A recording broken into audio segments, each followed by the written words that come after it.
तो आज की वीडियो में हम फिर से बरसक मांगा की बात करने वाले हैं। फर्स्ट अपीयरेंस होगी गॉड हैंड की। अरे वही ग्रुप जिसके के बारे में मैंने पिछली वीडियो में बात करी थी, जिनका की पीछा गट्स कर रहा है इतने टाइम से, तो वही बीइंग्स शो करे जाते हैं हमें इस आर्क में। So if you interested keep watching.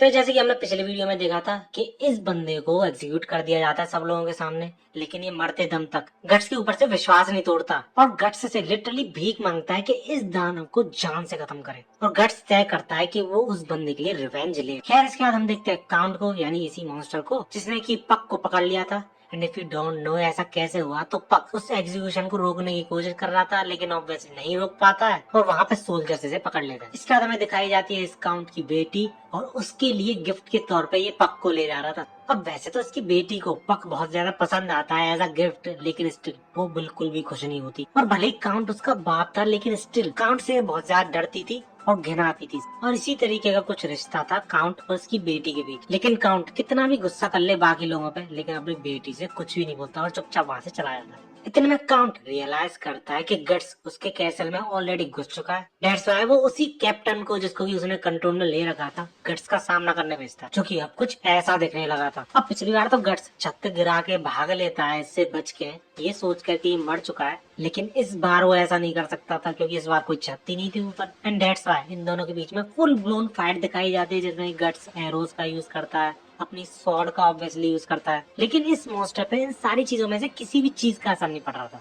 And as always villains जैसा कि करते हैं, ओवर कॉन्फिडेंटली अपनी वीकनेस बता देता है, जो कि था इसका हेड। यानी कि ये गट्स से बोलता है कि जब तक तुम मेरे हेड पे वार नहीं करते, तुम कुछ भी नहीं बिगाड़ सकते मेरा। फिर चाहे तुम कितनी बार भी मुझे कट कर दो, कितने भी एरोस चला लो मुझ पे, इट डजंट मैटर। और उसकी ये बात खत्म होती ही है और गट्स उसके सीधे सिर पे वार करता है, ये बोलते हुए थैंक्स फॉर द टिप। लेकिन इसके बाद भी ये मॉन्स्टर कंप्लीटली नहीं मरता, जो देख के गट्स इसके सिर को एक मकड़ी की तरह कुचल देता दीवार में। एंड दैट्स हाउ इस कैप्टन का एंड होता है। अब गट्स इस मॉन्स्टर को हरा तो देता है, लेकिन इसको हराने के चक्कर में गट्स काफी ज्यादा ब्लड लॉस कर चुका था। लेकिन अभी भी ऐसी हालत में भी गट्स का गुस्सा ये सारी चीजें इग्नोर कर रहा था, अपने आप को गट्स खुश करे जा रहा था, क्योंकि चाहता तो गट्स बाद में आके भी फाइट कर सकता था, लेकिन नहीं, वो ऐसा नहीं करता और काउंट को ढूंढ रहा था उससे फाइट करने के लिए। इसके बाद हमें काउंट की बेटी और पक के बीच में बातें दिखाई जाती हैं, जहाँ पर कि पक डर रहा था बेटी से कि वो खाने ना लग जाए उसे, क्योंकि भैया काउंट खाता था इंसानों को तो पक को भी ऐसा ही लग रहा था कि बेटी भी खाती हो। वो एंश्योर करती है कि नहीं, वो अपने बाप की तरह नहीं है। और इसी के साथ साथ वो ये भी बोलती है कि उसके फादर पहले ऐसे नहीं थे, वो तो जब से उसकी माँ मरी है तब से काउंट ऐसा हो गया है।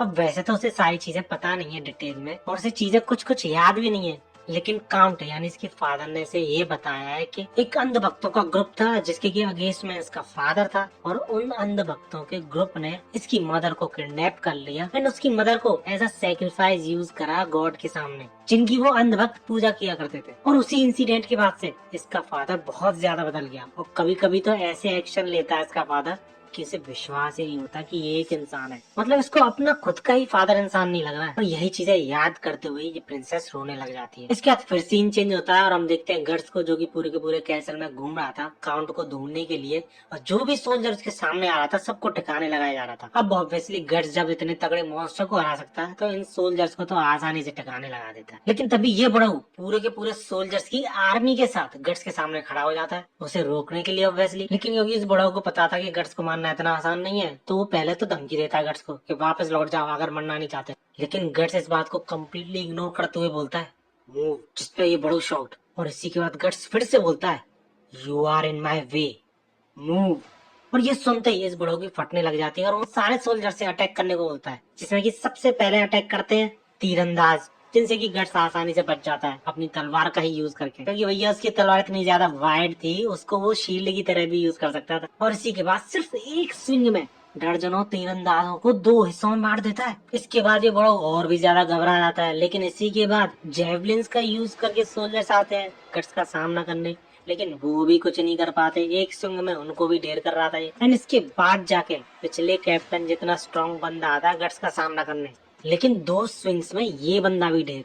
और सही में यार गट्स जिस तरीके से इस बंदे को मारता है ना, इसको तो दो हिस्सों में बांटता है। लेकिन इसी के साथ साथ इसके पीछे जो पोल था, आई मीन जो पिलर था, उसको भी काट देता है। सही में यार, इस स्विंग को देख के तो मेरे माइंड में एक ही क्वेश्चन आया, आखिर एक स्विंग में कितनी पावर है गट्स के। खैर इसके बाद गट्स आगे बढ़ने लगता है क्योंकि बाकी सारे सोल्जर्स बहुत ज्यादा घबरा जाते हैं, रोकने की कोशिश ही नहीं करते गट्स को, ऑब्वियसली उसकी मॉन्स्टर्स पावर देख के। इसके बाद हमें फिर से ये पक और प्रिंसेस दिखाई जाती है, जिन दोनों के बीच में बातें चल रही थी फ्रीडम के बारे में, कि कैसे ये प्रिंसेस कई सालों से इस कमरे से बाहर तक नहीं निकली है, and it's all because of his father, क्योंकि उसका फादर बिल्कुल भी नहीं चाहता कि कोई उसकी बेटी को हार्म पहुंचाए। दैट्स व्हाई उसने सिक्योरिटी के तौर पे उसकी बेटी को यहाँ पर रख रखा है इतने सालों से। जिसके बाद पक हलचल देखता है पूरे कैसल में और वो समझ गया था कि गट्स एंटर कर चुका है, एंड डेट्स है वो वहाँ से जाने की बोलता है, जिससे ये प्रिंसेस दुखी हो जाती है और यही सब चल रहा था। लेकिन पक जाते जाते यही बोलता है कि वो वापस जरूर आएगा प्रिंसेस को बाहर ले जाने के लिए। इसके बाद हम देखते हैं कि गट्स फाइनली उस जगह पे पहुंच चुका था जहाँ पर कि काउंट प्रेजेंट था और उसका इंतजार कर रहा था। और इस बार काउंट बिल्कुल भी नहीं हिचकिचाता अपनी ट्रू फॉर्म दिखाने से। सीरियसली यार, ये बंदा है क्या चीज, क्या निकल रहा है इसके अंदर से। खैर गट्स अपने तरीके से इसका सामना करने की कोशिश करता है। फिर हम देखते हैं पक को, जो कि गट्स को ही ढूंढ रहा था, और जब पक पहुंचता है गट्स वाली जगह पे तो वो ये देखता है कि गट्स के सामने एक अलग ही तरीके का क्रिएचर प्रेजेंट है, और इस क्रिएचर के अटैक इतने ज्यादा पावरफुल है तो वो कैसे टूटने लगता है। लेकिन गट्स समहाउ मैनेज कर रहा था इस क्रिएचर के अटैक से बचने में बाय स्लाइसिंग हिज आर्म्स। लेकिन यार वो आर्म्स फिर से रीग्रो हो जा रहे थे। इतने में हम देखते हैं प्रिंसेस को, जिसके कि कमरे का दरवाजा टूट चुका था, क्योंकि जैसा कि मैंने बताया उस मॉन्स्टर के अटैक से वो कैसल टूटने लगा था, जिस वजह से प्रिंसेस का जो कमरे का दरवाजा था वो भी टूट जाता और प्रिंसेस बाहर निकल जाती, ये जानने के लिए कि आखिर यहाँ पे चल क्या रहा है। इसके बाद हमें फिर से शिफ्ट किया जाता है गट्स और इस मॉन्स्टर की फाइट पे, जहाँ पर कि गट्स का जीतना तो छोड़ो, वो बैरली मैनेज कर पा रहा था सर्वाइव करना। इतने में हम इस बुढ़ऊ को देखते जो कि ये सारी चीज देख के भागने लगता है उस रूम से, लेकिन गट्स उसके सामने आके खड़ा हो जाता है। और वहीं ये मॉन्स्टर गट्स को ढूंढ रहा था, और तभी उसका ध्यान जाता है एक पिलर पे, जिसकी की साइड से गट्स का कीप दिख रहा था। और इसी मौके का फायदा उठाके वो गट्स को पिलर के नीचे ही कुचलने की कोशिश करता है, जो देख के पक शॉक। लेकिन सरप्राइजिंग फॉर पक एंड दिस मॉन्स्टर, वो गट्स नहीं था बल्कि गट्स का कीप पहनकर ये बुड्ढा वहाँ पे खड़ा था। एंड तभी गट्स पीछे से वार करता है और इस मॉन्स्टर पे फाइनली कुछ डैमेज पहुंचा पाता है, उसको एक आंख से अंधा करके। अब ऑब्वियसली गट्स इस चीज से खुश नहीं होता, क्योंकि उसका निशाना था उसका हेड था। लेकिन इसके बाद ये मॉन्स्टर बिल्कुल ही मौका नहीं देता गट्स को, उसको इतनी बुरी तरीके से धोता है ना, गट्स ऑलमोस्ट अनकॉन्शियस ही हो जाता है। सही में इस मांगा में पहली बार हम गट्स को ऐसी हालत में देखते। और जब ये मॉन्स्टर गट्स को मारने ही वाला था तो तभी पक गट्स के पास जाता है, उसे होश में लाने की कोशिश करता है, क्योंकि गट्स अनकॉन्शियस हो चुका था। लेकिन इतने में ही ये मॉन्स्टर गट्स को मारने से पहले ही उसके बारे में बोलने लग जाता है कि कितना भी तुम खुद को ट्रेन कर लो, कितना भी अपनी बॉडी को स्ट्रांग बना लो, रहोगे तुम एक ह्यूमन ही, एक कमजोर ह्यूमन। जिसके रिप्लाई में ये पक भी बोलता है कि तू भी तो वही कमजोर ह्यूमन था एक टाइम पे। और ऐसे ही इन दोनों के बीच में काफी टाइम तक बहस चलती है। लेकिन इतने में गट्स की पॉकेट से ये लॉकेट या फिर बोलूं की, जिसका की नाम था बेहेल्ट, गिर जाता है पक के सिर पे, जो देख के ये मॉन्स्टर शॉक्ड, क्योंकि इस बेहेल्ट को ही तो वो इतने टाइम से ढूंढ रहा था इस किंगडम में। और जैसे ही पक को ये चीज पता चलती है तो वो इस बेहेल्ट को उस मॉन्स्टर से दूर ले आने लगता है, ऑब्वियसली टाइम बचाने के लिए, जिससे कि गट्स को मारे ना ये मॉन्स्टर। लेकिन ऑब्वियसली पक ज्यादा टाइम तक ऐसा नहीं कर पाता और काउंट कुछ पत्थरों के थ्रू उसे नीचे गिरा देता है और कुचलने की कोशिश करता है। लेकिन भैया पक था तो एल थी ना, उसकी किस्मत ही काफी अच्छी थी। दैट्स व्हाई वहाँ पर अचानक से एंट्री होती है काउंट की बेटी की, जिसे देख के काउंट बिल्कुल शॉक्ड। और ये लड़की शॉक्ड तो थी ही, साथ ही साथ काफी यार डर भी जाती है एक ऐसे भयानक मॉन्स्टर को देख के अपने सामने। और जितनी तेजी से वो वहाँ पे पहुंची थी उससे भी ज्यादा तेजी से पीछे की तरफ भागने लगती है और एक पिलर के पीछे जाके छुप जाती है। और ये चीज देख के काउंट लिटरली पूरी तरीके से टूट जाता है। लेकिन क्योंकि काउंट को ऐसा होता हुआ देख काफी ज्यादा गुस्सा आ रहा था और वो गुस्सा किसी पे तो उतारना था, तो सामने उसे पक दिखता है, काउंट उसे मारने की कोशिश करता है। और इस पॉइंट ऑफ टाइम पे पक बिल्कुल फ्रीज हो जाता है, क्योंकि वो मान चुका था कि आज उसकी जान जाने से कोई भी नहीं रोक सकता।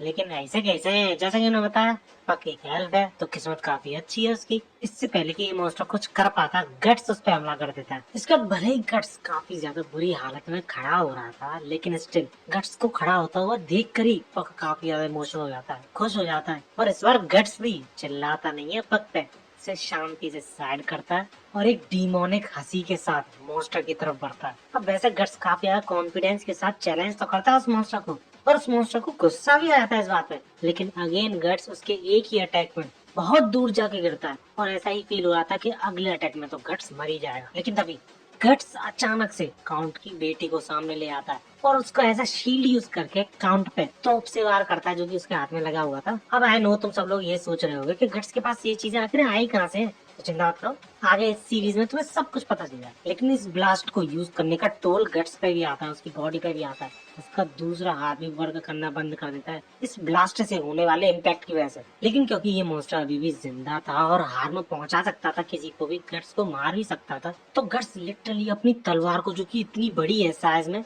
मुंह से पकड़ता है और काउंट का यानी इस मॉन्स्टर का सर धड़ से अलग कर देता है। इसके बाद गट्स लड़खड़ाते हुए वही डिमोनिक स्माइल के साथ काउंट की तरफ बढ़ता है। और तब जाके पक को समझ में आता है कि गट्स जब सेकंड राउंड के लिए खड़ा हुआ था ना, तो उसका पहले से ही ये प्लान था कि वो उसकी बेटी को यूज करेगा उसे हराने के लिए। तो ये इसी चीज से समझ जाओ कि ये जो मांगा है कोई अच्छे आइडियल फॉर्म वाले मेन कैरेक्टर पे बेस्ड नहीं है, ये रियलिटी पे बेस्ड है, जहाँ पे कि सिर्फ हार या जीत मैटर करती है। एंड यही चीज टू बी ऑनेस्ट सबसे सही चीज लगी मुझे इस मांगा की। खैर इसके बाद गट्स चाकू से स्टैब करने लगता है काउंट के सिर को, क्योंकि काउंट अभी भी पूरी तरह से मरा नहीं था। हाँ वो बहुत बुरी हालत में था, लेकिन स्टिल अभी भी समहाउ जिंदा था। और ये चीज देखते हुए उसकी बेटी मेंटली टूटने लगती है। आई डोंट नो ऐसा क्यों है, क्योंकि मुझे नहीं लगता कि ये पहचान पाई है कि ये जो मॉन्स्टर है वो उसका पापा है।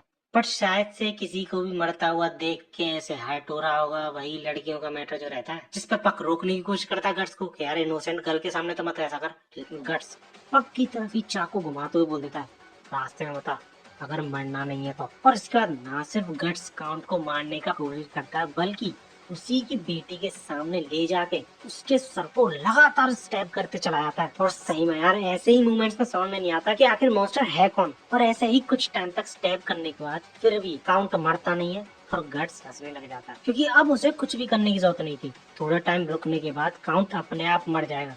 उसकी ऐसी हालत तो गट्स ने करी दी। और इसी एक मूवमेंट पे बहुत ही ज्यादा सरप्राइजिंग चीज होती है, जब काउंट भीख मांग रहा था, चिल्ला रहा था कि उसे मरना नहीं है मरना नहीं है, तो तभी उसके ब्लड का यूज करके बेल्ट यानी ये की जिसपे की आईज नोज और माउथ है और अलग अलग बिखरा हुआ है, वो सब अपनी अपनी लोकेशन पे आने लगता है। और ये बेल्ट एक फेस की फॉर्म ले लेता है। और जब पक और गट्स की नजर जाती है तो बेल्ट कुछ इस तरीके की चीज कर रहा था, लिटरली खून के आंसू रो रहा था। मैं तो ये सोच रहा हूँ इसके अंदर से खून आया कहाँ से। शायद से काउंट जो कि मॉन्स्टर फॉर्म में उसके खून का यूज करके ये हुआ है, आई डोंट नो। अब वो बेल्ट जब सब लोगों को एक अलग ही डायमेंशन में पहुंचा देता है तो पहले तो गट्स शॉक होता है, लेकिन उसी के बाद मुस्कुराने लगता है जब काउंट ये बोलता है वो यही है, वो आ रहे हैं। एंड एग्जैक्टली आफ्टर दैट हमें शो करे जाते हैं ये 5 लोग। अब इनमें से बाकियों का तो पता नहीं, लेकिन ये हॉग जैसा दिखने वाला बंदा, इसका नाम हमें पता चलता है गट्स के थ्रू, जो कि चिल्लाते हुए बोलता है ग्रिफिट, जिसके रिप्लाई में ग्रिफिट बोलता है अरे तू अभी तक जिंदा है और अपनी सड़ी हुई जिंदगी को रेंगते हुए जी रहा है। जो सुन के गट्स बिल्कुल शॉक्ड।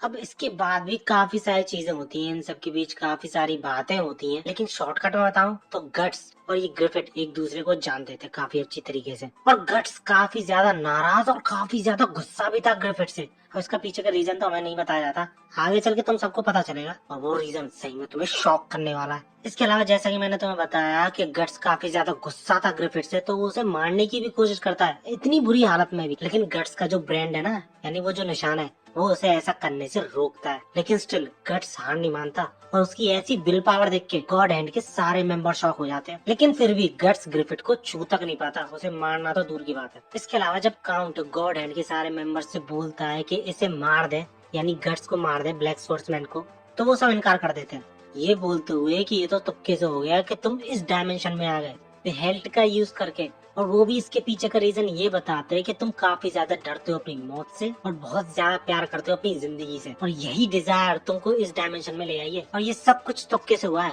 हम तुमको यहाँ पे नहीं लेके आए तुम्हारी मदद करने की। लेकिन स्टिल क्योंकि वो जीना ही चाहता था, जैसे कि मैंने बताया, मरने से डरता था, तो गॉड हैंड उसे ऑप्शन देते हैं कि हाँ वो उसकी मदद कर सकते हैं, उसकी बॉडी को कम्प्लीटली रिस्टोर करके इवन और भी ज्यादा पावर देके उसे। लेकिन उसे एक सेक्रीफाइस देना होगा, जिस पर काउंट मान जाता है, तुरंत ही बोलता है कि हाँ बोलो किसका तुम्हें सेक्रीफाइस चाहिए, मैं जरूर दूंगा। एंड देन ग्रिफिट इशारा करता है उसकी बेटी की तरफ, जो देख के वो बिल्कुल शॉक्ड। एंड इसके बाद ऑब्वियसली वो मना करता है कि नहीं वो ऐसा नहीं कर सकता।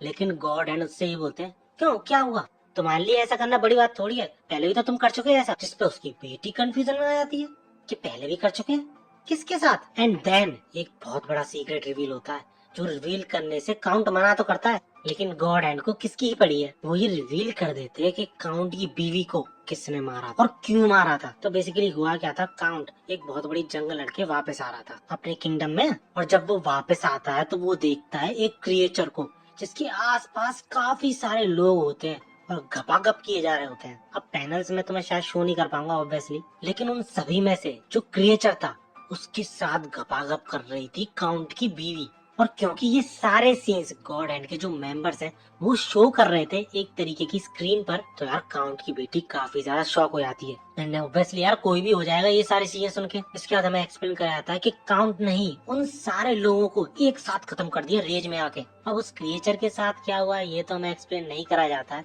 लेकिन एक जना रह जाता है और वो थी उसकी बीवी, जिसे कि वो चाह के भी नहीं मार सकता था। बट उसकी बीवी मरने को तैयार थी क्योंकि उससे भी पता था कि क्या हुआ है और उसने क्या किया है। और क्योंकि इसी पॉइंट ऑफ टाइम पे वहाँ पे बिहेल्ड भी प्रेजेंट था, तो तभी बिहेल्ड के थ्रू गॉड एंड आते हैं और काउंट को एक मॉन्स्टर में कन्वर्ट कर देते हैं जिसके के पास कोई दिल नहीं है, कोई फीलिंग नहीं है। लेकिन इसी तरीके की पावर्स के लिए काउंट को पता है किसका सेक्रीफाइस देना था, अपनी बीवी का, और वो दे देता है इन पावर्स के लिए। और ये सारी चीजें सुनकर देखकर काउंट की जो बेटी है उसके होश उड़ जाते हैं कि क्या चल रहा है। एंड इसके बाद गॉड हैंड के जो मेंबर्स हैं वो बहुत ज्यादा टेम्प्ट करते हैं काउंट को कि ले लो पावर्स, क्या दिक्कत है, फिर से जी लोगे तुम। लेकिन काउंट फिजिकली तो स्ट्रगल कर रहा था ऐसी हालत में, लेकिन मेंटली भी काफी ज्यादा स्ट्रगल कर रहा था कि वो आखिर करे क्या। बंदा इतना ज्यादा डरता था अपनी मौत से, लेकिन अपनी बेटी का सैक्रिफाइस थोड़ी दे सकता था। इतने में गट्स पक से बोलने लग जाता है कि जल्दी से जल्दी मेरा राइट हैंड हील कर दो, जिस पे पक बिल्कुल शाउट, क्योंकि उससे कभी भी गट्स ने हेल्प नहीं मांगी हील करने के लिए। लेकिन इसी के बाद गट्स ये भी बोलता है कि जल्दी करो, क्योंकि मुझे नहीं लगता कि तुम ये चाहते हो कि तुम्हारी फ्रेंड भी ब्रांडेड हो जाए, यानी ब्रांड का शिकार बन जाए। यानी समझ रहे हो, गट्स के साथ भी कुछ ऐसा ही हुआ था, यानी गट्स भी एक सेक्रीफाइस ही था। खैर अब क्योंकि काउंट काफी ज्यादा हेजिटेट कर रहा था डिसीजन लेने में कि वो सेक्रीफाइस दे और खुद को बचाए, या फिर खुद का ही सेक्रीफाइस होने दे, या फिर खुद को मरने दे अपनी बेटी को बचाने के लिए। तो ये जो गॉड हैंड के मेंबर्स हैं उसे ये शो करते हैं कि उसके साथ मरने के बाद क्या होगा। एंड एट दैट मोमेंट वो उसे शो करते हैं हेल, जहाँ पर की सारे के सारे मॉन्स्टर्स और बुरे लोगों की सोल रहती है। और क्योंकि काउंट के पास बहुत कम टाइम बचा था, वो मरने ही वाला था, उसका ऑलरेडी काफी ज्यादा ब्लड लॉस हो चुका था, ऐसी हालत में तो ऑब्वियसली बहुत ज्यादा ब्लड लॉस तो हो गई, तो शायद वो अपनी बेटी का सेक्रीफाइस करने ही वाला था। लेकिन तभी वो रियलाइज करता है कि क्या चीज सही है और क्या चीज नहीं। एंड दैट्स व्हाई उसी हेल में से काफी सारी सोल्स काउंट के पास आती हैं और उसकी सोल उठा के ले जाती हैं। जैसे बचपन में पेरेंट्स डराया करते थे ना कि गंदे बच्चों को भूत उठा के ले जाते हैं, सेम सीन हो रहा है यहाँ पे। और सही में जब काउंट को ले आया जा रहा था, यानी उसकी सोल को ले जाया जा रहा था, तो ये जो मूवमेंट था ना इन दोनों बाप बेटी के बीच में, ऐसा फील ही नहीं हुआ यार कुछ टाइम पहले ये बंदा एक विलन था। सो यस, बजरंग मांगा में मैंने ये तो देखा है कि विलन और हीरो के बीच में, यानी अपने गट्स के बीच में बहुत छोटा सा डिफरेंस है, लेकिन एक मूवमेंट इस मांगा में ऐसा आता है कि तुम्हें साफ क्लियर हो जाएगा कि इस ग्रिफिथ से बड़ा विलेन कोई भी नहीं हो सकता सारे एनिमेज या फिर मांगास में। और ये सब हो जाने के बाद, यानी काउंट के जाने के बाद, यही सोच गट्स को भी ले जाने की कोशिश करती हैं, क्योंकि था तो गट्स एक ब्रांडेड पर्सन ही ना, एक सैक्रिफाइस था वो। लेकिन गट्स को अपनी जान बचाने से ज्यादा ग्रिफिथ की जान लेने में इंटरेस्ट था, इसलिए वो फिर से तोप तैयार करता है और ग्रिफिथ पे वार करता है। लेकिन यार वो ब्लास्ट ग्रिफिथ को छू तक नहीं पाता। यूं समझ लो एक तरीके की इन्फिनिटी क्रिएट हो रखी थी ग्रिफिथ के अराउंड, जैसे गोजो के अराउंड रहती है। लेकिन इस चीज से एक चीज बढ़िया होती है, गट्स की जान बच जाती है उन सोल्स से, और इसी के साथ वो सब लोग वापस आ जाते हैं और काउंट की बॉडी कुछ ऐसी हालत में पड़ी होती है। अब ये सब हो जाने के बाद ऑब्वियसली यार काउंट की बेटी काफी ज्यादा डिप्रेस्ड थी, उसे समझ में नहीं आ रहा था कि आखिर उसके साथ हुआ क्या। सब कुछ सपने जैसा लग रहा था, बुरे सपने जैसा। पहली चीज तो उसकी माँ के बारे में उसे ऐसी चीजें पता चली, फिर उसके बाप के बारे में उसे ऐसी चीजें पता चली कि उसके बाप ने ही उसकी माँ को मारा था, और उसी के साथ साथ उसने अपने बाप को भी खो दिया। तो बंदी मरना चाहती थी, उसी की विश करती है, तो गट्स बोल देता है कि अगर तुम इतना ही मरना चाहती हो तो लो चाकू और मरो। जिसपे पक वैसे तो काफी गुस्सा होता है, लेकिन गट्स काफी ज्यादा सीरियस था। उसके बाद ये लड़की पता नहीं मरने की कोशिश करती है या फिर सीरियसली खुद को मारने वाली थी, पक की वजह से खुद को रोक रखा था इसने, आई डोंट नो। लेकिन अचानक से ही ये छत टूटने लगती है और ये लड़की जमीन पे गिरने से मरने से बचती है। किसकी वजह से? गट्स की वजह से। अब वैसे तो इस लड़की को काफी ज्यादा हर्ट हो रहा था क्योंकि गट्स ने अपनी तलवार के थ्रू से बचाया था गिरने से, और अगर वो रियलिटी में मरना चाहती तो मर जाती, अभी इतना हर्ट भी तो हो रहा है उसे। लेकिन नहीं, गट्स जानता था ये जो बोल रही है और ये जो करना चाहती है उसमें काफी बड़ा डिफरेंस है। एंड इसके बाद इस लड़की को कुछ नहीं मिलता तो वो गट्स पे ही इल्जाम लगाने लग जाती है कि तुम आए हो जभी से ये सब कुछ हुआ है, सब कुछ ठीक ही चल रहा था। बाद ये लड़की ऐसा भी बोलती है कि वो छोड़ेगी नहीं गट्स को, जहाँ पर भी चलाया पूरी दुनिया में मार के छोड़ेगी। एंड इस पर गट्स मुस्कुराते हुए सिर्फ इतना बोलता है कि ठीक है, मैं तुम्हारा इंतजार करूंगा। लेकिन रियलिटी में गट्स काफी ज्यादा दुखी था। पग देखता है उसे तो वो भी शॉक हो जाता है, लेकिन गट्स तुरंत ही अपने इमोशंस को छुपा लेता है और फिर से अपनी जर्नी पे चल देता है। And that's how black swordsman arc खत्म होता है। आई होप तुम्हें ये वीडियो अच्छी लगी होगी, पूरा आर्क अच्छा लगा होगा। अगर हाँ तो लाइक जरूर कर और इस चैनल को सब्सक्राइब जरूर कर लेना ऐसी वीडियोस के लिए। मिलते हैं अगली वीडियो में। हेलो।